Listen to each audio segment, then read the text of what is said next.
Praise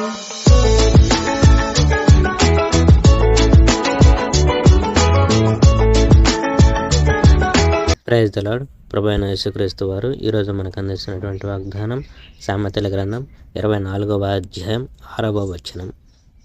వివేకం గల నాయకుడివై యుద్ధము చేయము, దుర్మార్గం చూసి అసూయపడవద్దు, వారితో ఉండేందుకు నీ సమయం వ్యర్థం చేసుకోకు.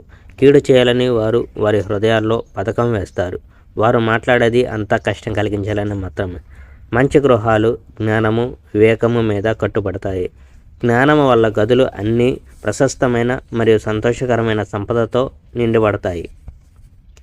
జ్ఞానము ఒక మనిషిని శక్తివంతం చేస్తుంది, తెలివి ఒక మనిషికి బలం ఇస్తుంది. నీవు యుద్ధం ప్రారంభించక ముందు జాగ్రత్తగా పథకాలు వేయాలి. నీవు విజయం కావాలి అని అనుకుంటే నీకు మంచి సలహాదారులు చాలామంది ఉండాలి. బుద్ధిహీనులు జ్ఞానమును గ్రహించలేరు. మనుషులు ముఖ్యమైన విషయాలను చర్చిస్తున్నప్పుడు బుద్ధిహీనులు ఏమీ చెప్పలేరు. నీవు కష్టాలు కలిగించాలని ఎల్లప్పుడూ తలుస్తుంటే నీవు కష్టాలు పెట్టే మనిషివి అని ప్రజలు తెలుసుకుంటారు, మరియు వారు నీ మాట వినరు.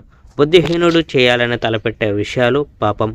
ఇతరుల కంటే తానే మంచివాడిని అనుకునే మనిషిని ప్రజలు అసహ్యించుకుంటారు.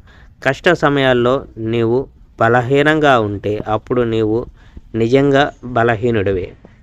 మనుషులు ఒక వ్యక్తిని చంపాలని ప్రయత్నిస్తుంటే నీవు వారిని రక్షించుటకు ప్రయత్నించాలి. ఇది నా పని కాదు అని నీవు చెప్పకూడదు. యెహోవాకు అంత తెలుసు. నీవు వాటిని ఎందుకు చేస్తావో ఆయనకు తెలుసు. యెహోవా నేను గమనిస్తూ ఉంటాడు, ఆయనకు తెలుసు. నువ్వు చేసే పనులకు యెహోవా నీకు బహుమానం ఇస్తాడు. నా కుమారుడా, తేనె తాగు, అది మంచిది.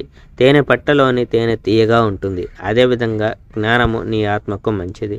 నీకు జ్ఞానము ఉంటే అప్పుడు నీకు ఆశ ఉంటుంది, నీ ఆశకు అంతం ఉండదు. మంచి మనిషి దగ్గర దొంగతనం చేయాలని లేక వాని ఇల్లు తీసివేసుకోవాలని కోరుకునే దొంగలా ఉండవద్దు. ఒక మంచి మనిషి వాడు 7 సార్లు పడిపోయినా సరే అతడు ఎల్లప్పుడూ మరలా నిలబడతాడు, కానీ దుర్మార్గులు ఎల్లప్పుడూ కష్టం చేత ఓడింపబడతారు. Praise the Lord. May God bless our India.